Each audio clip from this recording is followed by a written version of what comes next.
Well, the president says the war on poverty is far from over, yet the more he's pushed for entitlements like food stamps, the more the dependency on them seems to grow. So are these benefits really helping or just creating an entitlement nation, as some have suggested? Let's bring in our panel to dive into this morning. President of Penn Financial, Matt McCall, is here. Democratic strategist Brian Benjamin, and from Concerned Women for America, Allison Howard. Nice to see you both, all of you this morning. Welcome to the show. Morning. The president's policy is a pivot. Brian, moving from what many have called a big, the president himself has acknowledged Obamacare debacle and trying to turn the conversation to income inequality in 2014. How does the president do that? And is it a distraction from the other things that have gone into place so far?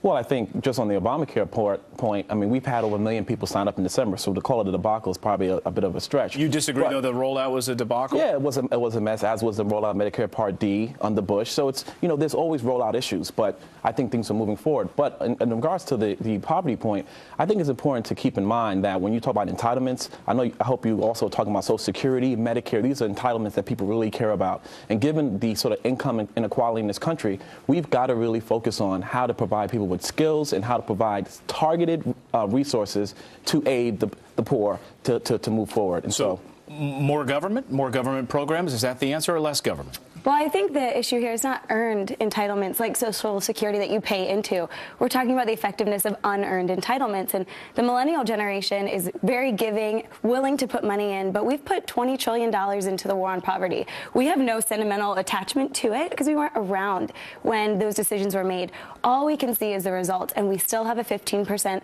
poverty rate in this country. And I think Washington needs to take a look at all the programs that are anti-poverty and ask two questions. Do they promote upward mobility, or do they promote long-term dependency?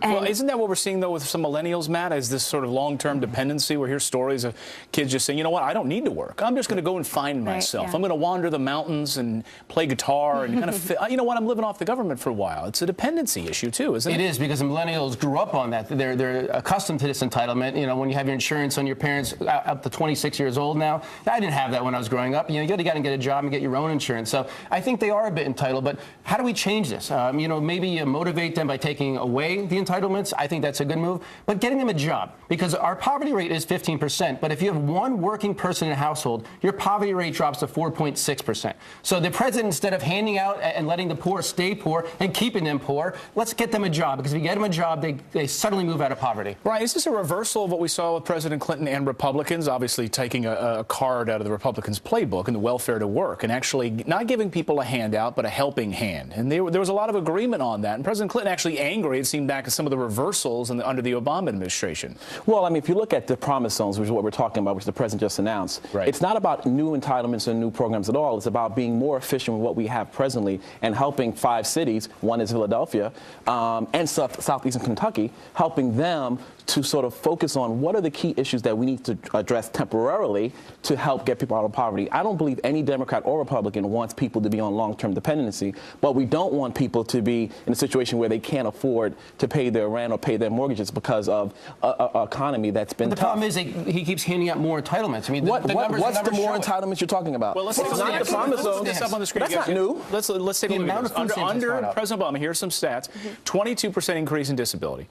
48% increase in food stamps, 17 weeks increase in the duration of unemployment benefits. That's because people are working. That's because people aren't working. People losing jobs. Right. So why aren't we talking about things that we know really affect poverty? Like what? Like stable families, like job creation through job training skills. Guess what? The government has a problem making jobs because they can't make jobs. This starts at a local level. And there's true social and economic conservatives like Marco Rubio, Penny Nance, who are looking to say, I want to combat poverty with what really works. And I think we've all said it's not working right now. Do you disagree that government can create jobs?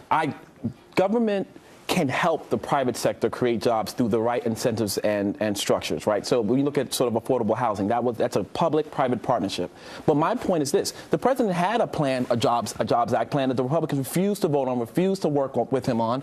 And I do agree that in some cases the Republicans do have reasonable ideas around how to create jobs. But when they refuse to engage with the president or refuse to come up with their own bills, fortunately Rand Paul and some others are starting to have that conversation. But before now, they've never even thought about it. All the president is take a step back. take away the over-regulations, make the tax code a bit easier. I'm an entrepreneur. I own several businesses. If you can actually make it easier for somebody to start a business, out of every recession, how have we come out of that? Entrepreneurship, innovation. We can't do that right now. Too many regulations. Too much government. Too much regulation. You can go to New Zealand and start a business the exact same day that you decide that you want to start that business and get up and running. In this country, a cycle of poverty. But you've got to train people. You've got to give skills training to those who don't have the skills, and that's something that's not lacking from our conversation. Breaks the cycle of poverty. Brian, Matt, Allison, great to see you this morning. Thank you. Great discussion. Coming up.